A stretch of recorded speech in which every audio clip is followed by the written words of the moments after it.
Olá pessoal, nesse vídeo eu vou estar mostrando para vocês como é que a gente pode estar aplicando o método dos nós em circuitos que possuem fontes de tensão entre nós rotulados, que vai trazer o conceito de supernó, e também em circuitos com fontes dependentes.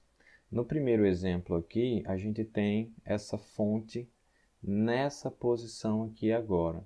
Então, a gente começa a aplicar o método do mesmo jeito que a gente vinha fazendo. Então, a gente identifica os nós essenciais. Temos esse e esse. Mais uma vez, eu posso assumir esse como sendo a minha referência e chamar esse nó de A com a tensão VA associada e um nó B com a tensão VB associada.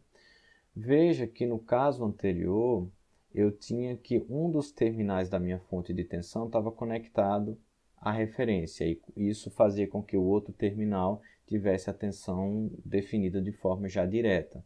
Não é o que ocorre aqui. É possível, por exemplo, usar esse nó aqui, ou esse nó, como referência, e aí a gente teria uma solução similar anterior, e esse nó passaria a ser rotulado. Contudo, pessoal, essa não é uma abordagem que pode ser vista como padrão, porque se você tiver, por exemplo, duas fontes, você só vai conseguir resolver o problema de uma delas, mas é algo possível. Então, como é que a gente trata agora esse circuito? Porque nem o nó A, nem o nó B, a gente consegue modelar pelaquela equação geral. Então, a ideia agora é usar a modelagem do supernó. Então, quando a gente tem um supernó, no caso, esse daqui vai ser o nosso supernó. Então, quando a gente tem um supernó, ele vai nos dar duas equações. A gente vai descrever ele por duas equações. A primeira é a equação de restrição, que ela relaciona as duas tensões dos nós que formam esse supernó com a tensão da fonte. Então, nesse caso, eu tenho que VB menos VA é igual a S. Então, essa seria a nossa equação de restrição. VB menos VA igual a S. A segunda equação, que seria propriamente a equação geral do supernó, a gente vai pegar a equação geral do nó A e somar com a equação geral do nó B, excluindo os termos associados a esse ramo daqui. Então, para o nó A, qual seria a equação geral? Seria a tensão, VA, vezes a soma dos inversos de todas as existências conectadas a ele. Então, temos apenas o R. Menos a tensão de outros nós que compartilham resistores com o nó A, vezes a tensão, vezes o inverso dessa resistência. Não temos nenhum aqui, porque a única conexão do nó A com o nó B seria esse ramo que a gente está desconsiderando agora nessa equação geral do supernó. Então, isso daqui seria igual à soma das correntes entrando ou saindo do nó A. Como está entrando essa daqui, eu tenho mais 2 e S. O nó B eu vou escrever em verde para deixar mais destacado o que seria a parte dele. Então, para o nó B, a equação geral seria o VB vezes o inverso das resistências conectadas a ele. Temos apenas essa. Também não temos nenhuma resistência compartilhada com outro nó rotulado. Então, não acrescentamos mais nada aqui. E do outro lado da igualdade, a gente vai acrescentar as correntes nominais de fontes que estão conectadas ao nó B. Temos essa daqui, como está saindo, fica negativo. E essa. A gente organiza essas equações, já torna elas simplificadas, e com isso a gente já obtém o nosso sistema com duas equações e duas incógnitas. Então, temos da equação de restrição menos VA mais VB igual a S. E daqui temos, multiplicando todo mundo por R, temos VA mais VB igual 2IS menos IS, IS vezes R. E esse daqui já seria o nosso sistema. Como a gente só tem o supernó, então esse sistema se resume ao sistema do circuito. Se eu tivesse um outro nó rotulado, eu obteria a equação dele, por exemplo, pela equação geral, e acrescentaria aqui ao meu sistema. Assim a gente aplica o método de supernó. Para esse segundo circuito aqui, a gente tem agora uma fonte de corrente dependente. De modo geral, o fato de uma fonte ser dependente ou independente não vai estar alterando a forma como a gente vai analisar o circuito. Então a gente parte da mesma ideia. Eu identifico os meus nós essenciais, escolho um deles para ser a minha referência e rotulo os outros. A partir disso, agora, tenho apenas fontes de corrente e resistores, então posso aplicar a equação geral para os dois nós. Então, para o nó A, eu tenho VA vezes a soma dos inversos dos resistores, 1 sobre R mais 1 sobre R, menos o que ele compartilha com B, vezes VB, então, menos VB vezes 1 sobre R, igual à soma das correntes entrando no nó. Temos mais IS.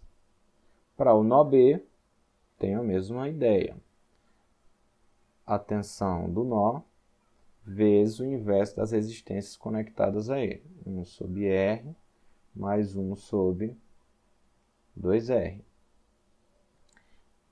Menos o que ele compartilha com os outros nós, então menos VA vezes 1 sobre R, igual à soma das correntes entrando no nó. Nesse caso, tem entrando essa corrente aqui, cair. E daqui, pessoal, quando eu tenho fontes independentes, eu só preciso simplificar essas equações e montar o meu sistema, porque o que está do lado de cá da igualdade são termos independentes. Nesse caso agora, eu tenho uma outra incógnita, que é essa correntezinha. Então, isso faz com que eu precise alterar a minha forma de resolver. Então, eu preciso de mais um passo para trabalhar com as fontes dependentes, que é justamente determinar quem seria esse incógnito aqui, esse parâmetro de controle da minha fonte dependente, em função das minhas variáveis de tensão dos nós essenciais, no caso VB e VA. Então, a primeira coisa aqui é, analisando o meu circuito, eu tenho que a minha corrente I vai ser VA menos VB dividido por R. Essa corrente aqui está associada a uma polaridade mais, menos. A gente sempre assume a convenção passiva, ou seja, a corrente entrando pelo terminal positivo. Então, como é mais, menos, essa queda de tensão aqui seria VA menos VB. Se a minha corrente tivesse invertida, ou seja, indo para o outro sentido, eu teria ela como sendo VB menos VA dividido por R. E eu posso agora substituir esse valor aqui de I nessa minha equação do nó B. Então, eu já vou simplificar as minhas equações, de modo que eu vou multiplicar logo todo mundo por 2R. Então, eu vou ter 4VA menos 2VB igual a 2R e S. E para o nó B, eu vou ter 3VB menos 2VA igual a K vezes vou colocar aqui explícito 2R, que é o que eu estou multiplicando todo mundo, vezes o meu I, que é VA menos VB dividido por R. Então, esse cancela com esse.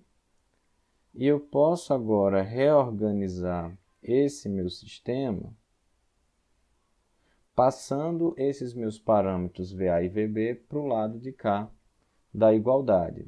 Então, eu vou ter 4VA menos 2VB igual a 2R e S. E para esse daqui, eu vou ter menos VA vezes 2 mais 2K. Passa para cá, fica menos. Esse daqui passa para cá, fica mais. Então, eu vou ter mais VB vezes 3 mais 2K igual a zero. E esse vai ser o meu sistema. Note agora, pessoal, que o meu sistema não é mais simétrico. Tanto no caso do meu supernó, quanto no caso de uma fonte de corrente, uma fonte de tensão dependentes, eu passo a não ter mais uma garantia de que o meu sistema, naquela minha matriz de coeficientes, vai ser simétrica, vai ter aquela parte de simetria. Não muda a forma de solução, mas é algo que a gente deve ficar atento, porque pode ajudar a identificar problemas na montagem do sistema, possivelmente por ter esquecido ou adicionado 2 vezes o mesmo fator. É isso, pessoal.